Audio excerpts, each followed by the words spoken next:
Hi again everyone, it's me Jenica, ang OFW dito sa Amerika for 15 years. Hindi madali makipagsapalaran abroad, lalo na ako, yung mga kamag-anak ko, karamihan nasa Pilipinas. So ako lang ngayon ang nandito at saka yung husband ko. Imagine pupunta ka sa isang lugar na wala kang kakilala. Dito mo mararanasan lahat ng hirap at dapat malakas ang loob mo. Kasi kung mahina ang loob mo, homesick ang aabutin mo. Ako, no, homesick pa rin ako. Pero I find ways para kahit paano malabanan ko. Kasi kung hindi, guto mga abutin ko, pati ng anak ko. Walang madali sa buhay, lahat paghihirapan mo. Kasi kung madali na lang lahat, 'di ba? Kung madaling yumaman, edi lahat na ng tao mayayaman. But to be honest, kapag kayong isang bagay na gustong-gusto mo at pinaghirapan mo, iingatan mo ng sobra.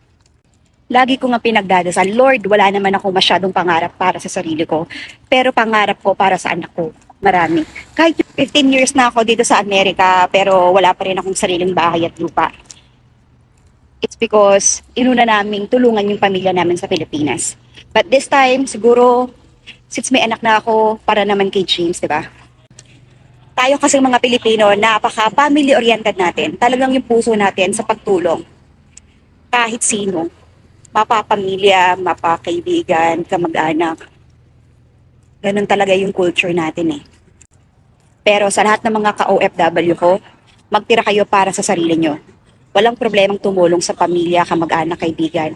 But, dapat meron ka ding itatabi para sa sarili mo, para pagtanda mo, at pag hindi mo na kayang magtrabaho abroad, may pera kang tutukutin sa bulsa mo. God bless you all.